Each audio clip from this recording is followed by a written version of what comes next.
नमस्कार दोस्तों, स्वागत है आपका सर्वोदय आईएएस में। आज हम लोग पढ़ेंगे प्रस्तावना। तो हम लोग प्रस्तावना पढ़ेंगे और अंतिम में प्रस्तावना से संबंधित विगत वर्षों में आए गए क्वेश्चन को भी सॉल्व करने का प्रयास करेंगे।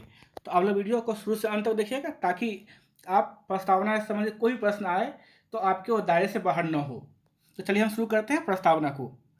दोस्तों, प्रस्तावना को हम लोग भूमिका या प्रारंभिक परिचय भी कहते हैं। तो प्रस्तावना क्या है? प्रस्तावना संविधान का प्रारंभिक परिचय या भूमिका है। अब प्रस्तावना प्रस्तावना यूनिवर्सल प्रैक्टिस नहीं है। यूनिवर्सल प्रैक्टिस का मतलब हुआ कि दुनिया के जितने देश में संविधान है, हर देश में प्रस्तावना हो यह आवश्यक नहीं है। लेकिन दुनिया का पहला संविधान जिसके संविधान या प्रस्तावना था वो है संयुक्त राज्य अमेरिका का संविधान। तो संयुक्त राज्य अमेरिका दुनिया का पहला देश है जिसने अपने संविधान में प्रस्तावना को सम्मिलित किया। तो भारत भी अपने देश में प्रस्तावना को संयुक्त राज्य अमेरिका से ही लिया है। तो हमारे संविधान का जो प्रस्तावना का आइडिया है वो लिया गया है संयुक्त राज्य अमेरिका से। लेकिन प्रस्तावना का जो लैंग्वेज है, भाषा है, वो लिया गया है ऑस्ट्रेलिया से। तो इसको याद रखिएगा, प्रस्तावना का आइडिया लिया गया है यूएसए से और प्रस्तावना का लैंग्वेज लिया गया है ऑस्ट्रेलिया से। प्रस्तावना को संविधान की आत्मा भी कहा जाता है। प्रस्तावना को संविधान की आत्मा भी कहा जाता है। गोलकनाथ बनाम पंजाब राज्य केस 1967 में सुप्रीम कोर्ट ने प्रस्तावना को संविधान की आत्मा भी कहा है। सच और परीक्षा पूछा जाए कि भीमराव अंबेडकर के अनुसार संविधान की आत्मा क्या है, तो आप बताएंगे अनुच्छेद 32 संवैधानिक उपचारों का अधिकार। लेकिन यदि रेफरेंस न दिया हो डॉक्टर भीमराव अंबेडकर का तो आप क्या लगाएंगे? प्रस्तावना। तो प्रस्तावना को संविधान की आत्मा भी कहा जाता है। प्रस्तावना को ड्राफ्ट किया गया था पंडित जवाहरलाल नेहरू द्वारा। प्रस्तावना का ड्राफ्टिंग किसने किया था? प्रस्तावना के ड्राफ्टिंग पंडित जवाहरलाल नेहरू ने किया था। और पंडित जवाहरलाल नेहरू ने इसे ऑब्जेक्टिव रेजोल्यूशन, उद्देश्य प्रस्ताव के रूप में संविधान सभा में 13 दिसंबर 1946 को पेश किया था और संविधान सभा ने इसे 22 जनवरी 1947 को स्वीकार कर लिया। तो संविधान सभा में पेश किया गया 13 दिसंबर 1946 को और 22 जनवरी 1947 को संविधान सभा ने इसे स्वीकार कर लिया। अब केशव भारती केस में प्रस्तावना को संविधान का भाग माना गया है। तो आज लास्ट में क्वेश्चन चर्चा करेंगे कि प्रस्तावना संविधान का भाग है या नहीं, प्रस्तावना में संशोधन हो सकता है कि नहीं, प्रस्तावना शक्ति का स्रोत है या नहीं। इस प्रश्न पर चर्चा हम लोग अंतिम में करेंगे। तो चलिए हम लोग स्टार्ट करते हैं। तो प्रस्तावना में हमको जो मूलभूत तत्व है वो हमको 4 मूलभूत तत्व प्राप्त होता है। क्या क्या प्राप्त होता है? तो प्रस्तावना का जो प्रथम जो तत्व है वो है संविधान का स्रोत, दूसरा राज्य का स्वरूप, तीसरा संविधान का उद्देश्य और चौथा अंगीकार की तिथि। पूरे प्रस्तावना में आप ढूंढेंगे तो पूरे प्रस्तावना इन्हीं 4 प्रश्नों का उत्तर देने का प्रयास किया गया है प्रस्तावना में। तो प्रस्तावना है क्या? प्रस्तावना में अगर पढ़ेंगे तो लिखा हुआ है, हम भारत के लोग भारत को एक संप्रभु समाजवादी पंथ निरपेक्ष लोकतांत्रिक गणराज्य बनाने के लिए तथा समस्त नागरिकों को न्याय, स्वतंत्रता, समानता, बंधुत्व बढ़ाने के लिए दृढ़ संकल्पित होकर इस संविधान सभा में आज तारीख 26 नवंबर 1949 को इतर द्वारा इस संविधान को अंगीकृत, अधिनियमित और आत्मार्पित करते हैं। तो चलिए हम एक एक करके क्वेश्चन लेते हैं और देखते हैं कि हमारे प्रस्तावना में किन किन बातों का चर्चा किया गया है। तो संविधान में जो प्रथम चीज है कि संविधान में शक्ति का स्रोत क्या है, इंस्पायरेशन ऑफ कॉन्स्टिट्यूशन क्या है। तो आप देखेंगे लिखा हुआ है कि हम भारत के लोग इस संविधान को अंगीकृत, अधिनियमित और आत्मार्पित करते हैं। मतलब हम भारत के लोगों ने संविधान बनाया, उसको कानून का रूप दिया और फिर उसे अपने ऊपर आरोपित कर लिया। इसका मतलब संविधान में जो शक्ति का स्रोत है वो कौन है? भारत के लोग हैं। तो संविधान में भले ही संविधान सभा ने इसको प्रिपेयर किया, लेकिन वास्तविक रूप में जो संविधान के शक्ति का स्रोत है वो है भारत के लोग। People of India is a source of power of constitution.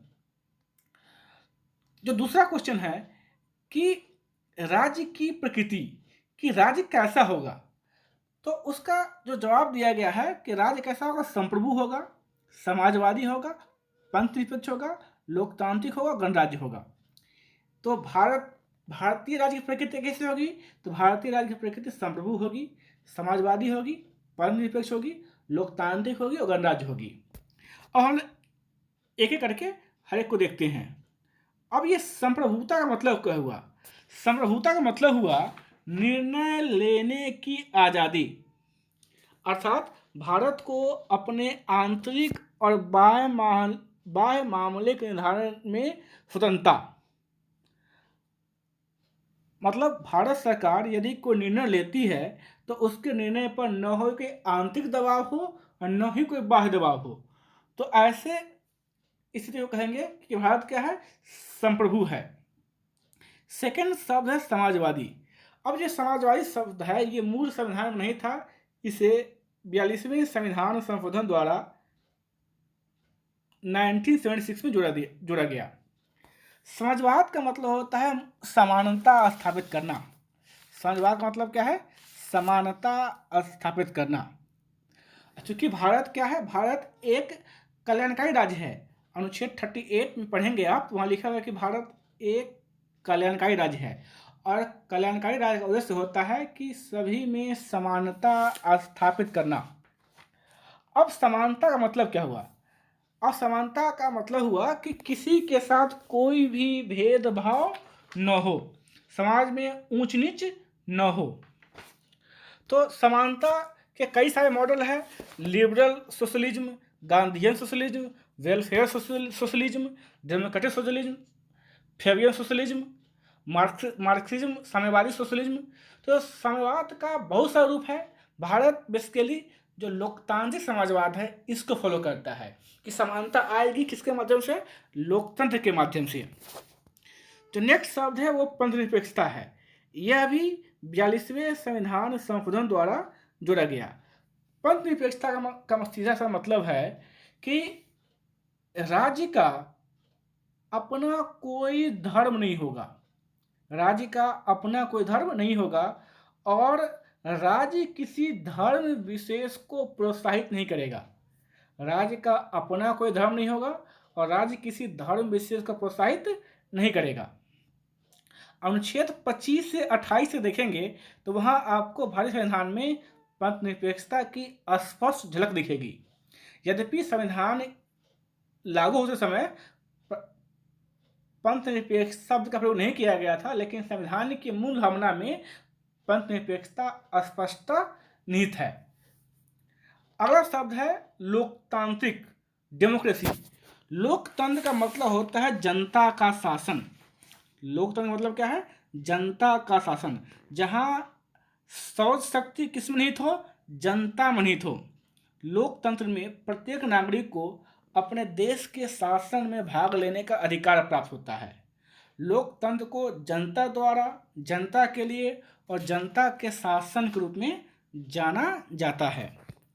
अब लोकतंत्र की दुनिया में दो रूप है, प्रत्यक्ष लोकतंत्र और अप्रत्यक्ष लोकतंत्र, डायरेक्ट डेमोक्रेसी और indirect democracy.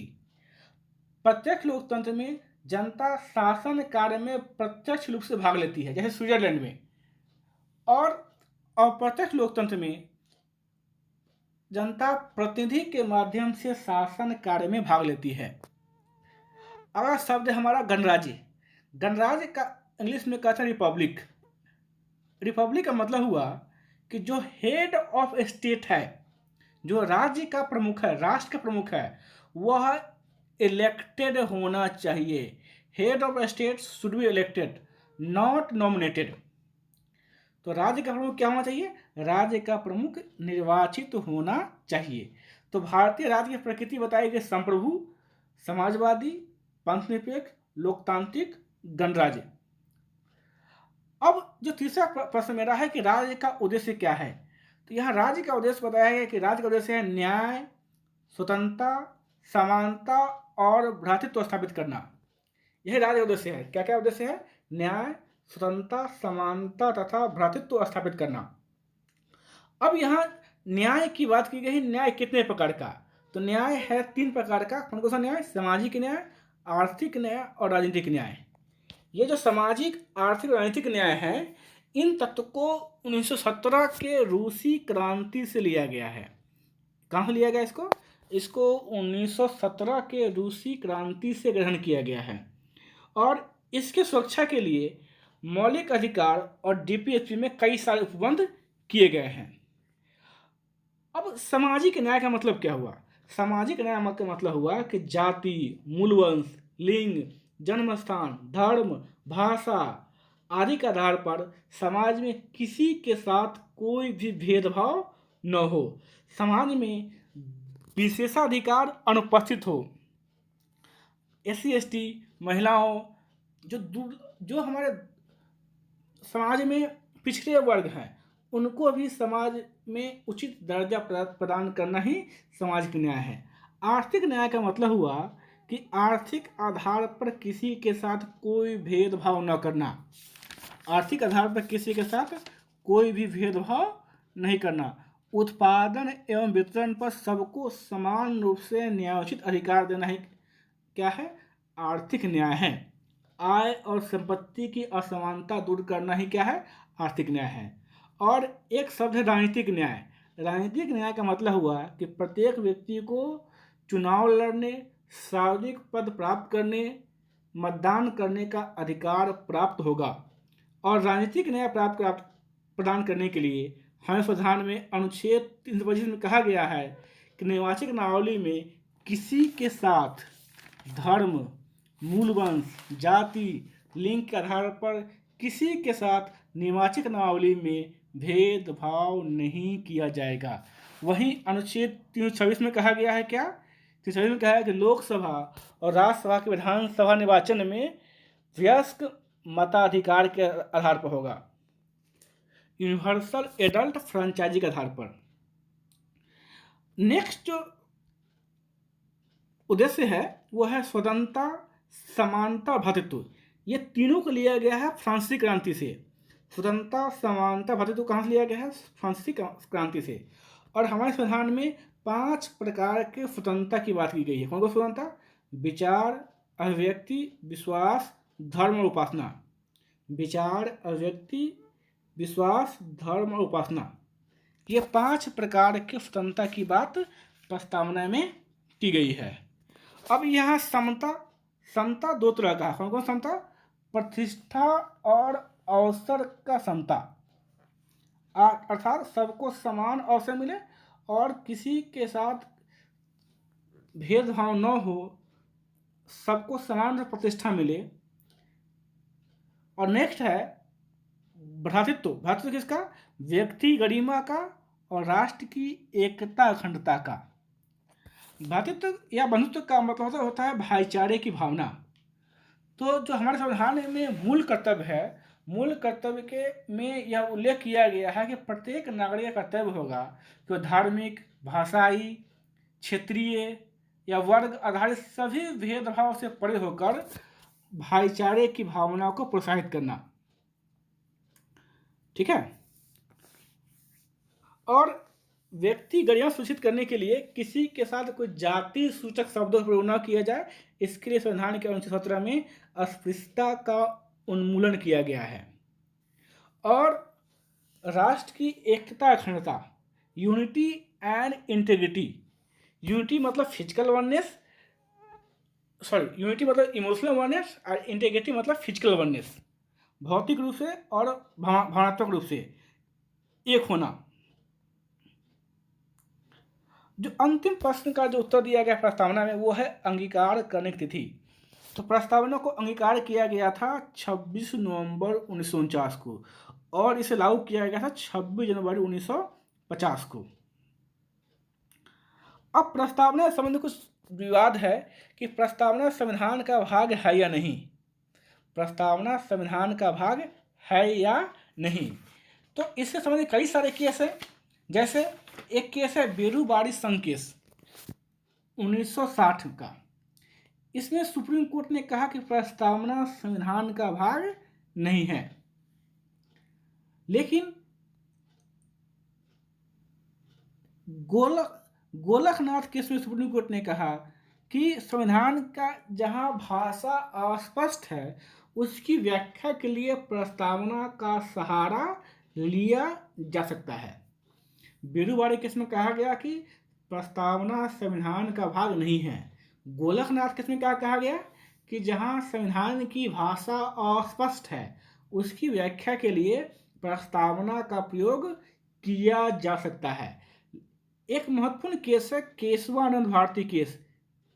Keshavananda Bharti case, ये केस है 1973 का। इस वाद में सुप्रीम कोर्ट ने अपने पूर्ववर्ती निर्णय अर्थात बेरुवाड़ी केस के निर्णय को पलटते हुए कहा कि प्रस्तावना संविधान का भाग है। दूसरा, प्रस्तावना शक्ति का स्रोत है या नहीं, तो सुप्रीम कोर्ट ने कहा कि प्रस्तावना शक्ति का स्रोत नहीं है। प्रस्तावना शक्ति का स्रोत नहीं है, लेकिन जहां संविधान की भाषा अस्पष्ट है उसकी व्याख्या के लिए प्रस्तावना का प्रयोग किया जा सकता है। नेक्स्ट क्वेश्चन है हमारा कि प्रस्तावना में संशोधन हो सकता है या नहीं। तो केशवानंद भारती केस में सुप्रीम कोर्ट ने कहा कि प्रस्तावना में संशोधन हो सकता है। इसके लिए अनुच्छेद 368 की आवश्यकता होगी, लेकिन इस संशोधन द्वारा संविधान का मूलभूत ढांचा प्रभावित नहीं होना चाहिए। और सरकार ने अभी तक प्रस्तावना में एक बार संशोधन किया भी है, 42वां संविधान संशोधन 1976। इसके द्वारा प्रस्तावना में 3 शब्द जोड़ा गया। कौन कौन सा? समाजवादी, पंथ निरपेक्ष और अखंडता। समाजवादी, पंथ निरपेक्ष और अखंडता, ये 3 शब्द 42वें संविधान संशोधन द्वारा प्रस्तावना में जोड़ा गया। अब डॉक्टर भीमराव अम्बेडकर ने प्रस्तावना के बारे में कहा था कि यह एक पवित्र दस्तावेज है। ऐसा जो संविधान के बारे में कहा था कि पवित्र दस्तावेज है, लेकिन के मुंशी ने प्रस्तावना को एक राजनीतिक जन्म कुंडली कहा था। क्या कहा था? प्रस्तावना क्या है? प्रस्तावना एक राजनीतिक जन्म कुंडली है। ठीक है। अब दोस्तों इसे ध्यान रखिएगा कि हम लोग पीछे पढ़े हैं कि प्रस्तावना का जो राज्य की प्रकृति दिया गया है वो है संप्रभु, समाजवादी, पंथ निरपेक्ष, लोकतांत्रिक गणराज्य। ये इसी ऑर्डर में है, इस ऑर्डर को परिवर्तित नहीं कीजिएगा। चलिए हम लोग प्रस्तावना पर आए कुछ प्रश्न को देखते हैं। यह प्रश्न है IAS 2017 का। इसमें क्वेश्चन है कि भारत के संविधान के निर्माताओं का मत निम्नलिखित में किसमें प्रतिबंधित होती है? तो इसका उत्तर होगा उद्देशिका। उद्देशिका का मतलब है प्रस्तावना। ठीक है, ये क्वेश्चन IAS 2017 में पूछा गया है। दूसरा क्वेश्चन है, ये क्वेश्चन भी IAS 2017 में पूछा गया था और UPSC 2008 के में पूछा गया था। भारतीय संविधान के प्रस्तावना में किस स्वतंत्रता का वर्णन नहीं है? तो प्रस्तावना में आर्थिक स्वतंत्रता का वर्णन नहीं है। नेक्स्ट क्वेश्चन कई सारी परीक्षा में पूछा गया है। क्वेश्चन है कि भारतीय संविधान का कौन सा भाग संविधान का आत्मा कहलाता है? तो इसका आंसर होगा उद्देशिका। जहां पूछा जाए कि भीमराव अंबेडकर के अनुसार आत्मा किसे कहते हैं तो वहां अनुच्छेद 32 मारेंगे आप। लेकिन सीधा पूछा जाए कि संविधान की आत्मा कौन है तो आप बताएंगे किसके? उद्देशिका को। और हमारा आज का अंतिम प्रश्न है कि भारतीय संविधान की प्रस्तावना के सिलसिले में कौन सा क्रम सही है? तो इसका उत्तर होगा सार्वभौम, सत्ता संपन्न, समाजवादी, पंथ निरपेक्ष, जनवादी, गणतंत्र। इसका आंसर होगा आंसर डी। चलिए थैंक यू दोस्त, आज का हम क्लास यहीं समाप्त करते हैं। आपको प्रस्तावना से संबंधित कोई भी डाउट्स हो तो आप कमेंट बॉक्स में कमेंट कीजिए, और आप लोग किसी भी परीक्षा में प्रस्तावना से आए प्रश्न को सॉल्व कीजिए।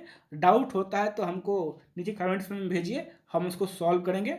हम आशा है कि आपको टॉपिक समझ में आया होगा। तो आप चैनल को लाइक कीजिए, सब्सक्राइब कीजिए। धन्यवाद।